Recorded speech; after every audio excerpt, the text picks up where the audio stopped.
Del Evangelio según San Mateo, capítulo 17, versículos del 22 al 27.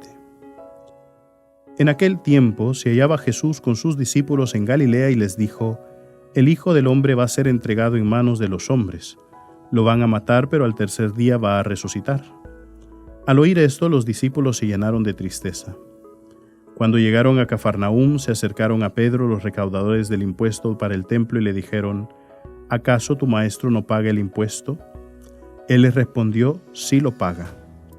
Al entrar Pedro en la casa, Jesús se adelantó a preguntarle: ¿Qué te parece, Simón? ¿A quiénes les cobran impuestos los reyes de la tierra? ¿A los hijos o a los extraños? Pedro le respondió: A los extraños. Entonces Jesús le dijo: Por lo tanto, los hijos están exentos. Pero para no darles motivo de escándalo, ve al lago y echa el anzuelo, saca el primer pez que pique, ábrele la boca y encontrarás una moneda. Tómala y paga por mí y por ti. Palabra del Señor.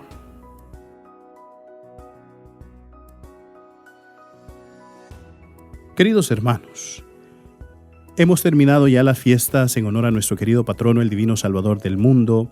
Ayer hemos escuchado también en el domingo un evangelio muy hermoso, donde Jesucristo se dirige a sus discípulos de una forma tierna.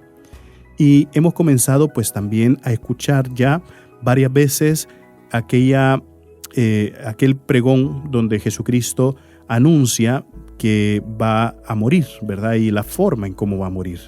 La semana pasada escuchábamos cómo reprendía a Pedro, porque Pedro le decía que ese modo de hablar es intolerable, ¿verdad? Que no podría ser posible. Y Jesucristo le respondía: apártate de mí, Satanás, ¿verdad? Porque tú piensas como los hombres y no como Dios, y no voy a dejar que me hagas tropezar sobre el camino.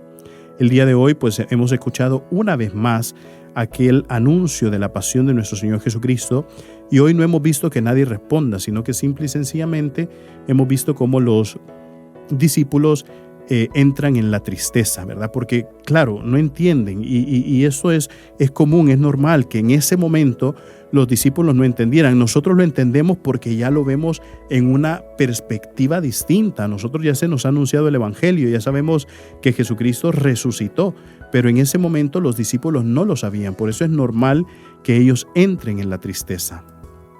Pero quizás lo curioso del Evangelio de hoy no es tanto el anuncio de la pasión de nuestro Señor Jesucristo, sino más bien ese milagro curioso. Yo creo que este es el milagro más curioso que existe en la Escritura, donde Jesucristo envía a Pedro a pescar un solo pez, y que dentro de la boca iba a encontrar una moneda de plata, y que esa moneda pues le iba a servir para pagar el tributo tanto él como el Señor.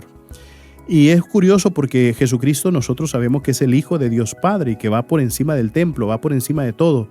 Sin embargo, eso, como no lo quieren aceptar o no lo entienden, Jesucristo todavía tiene ese abajamiento, ¿verdad?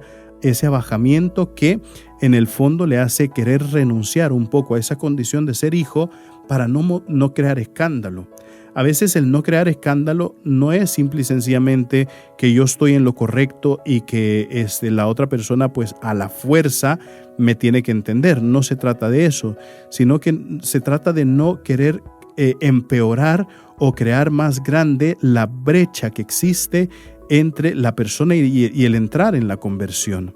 A veces nosotros, queridos hermanos, con quedarnos callados o con no refutar, con no pelear argumentos que nosotros sabemos que podemos tener la razón, pero nos quedamos callados, no es simple y sencillamente darse por vencido o retirarse, sino es no querer empeorar las cosas, no querer hacer la brecha de separación todavía más grande, sino simple y sencillamente mantenerse sabiendo de que en su momento Dios hará la obra.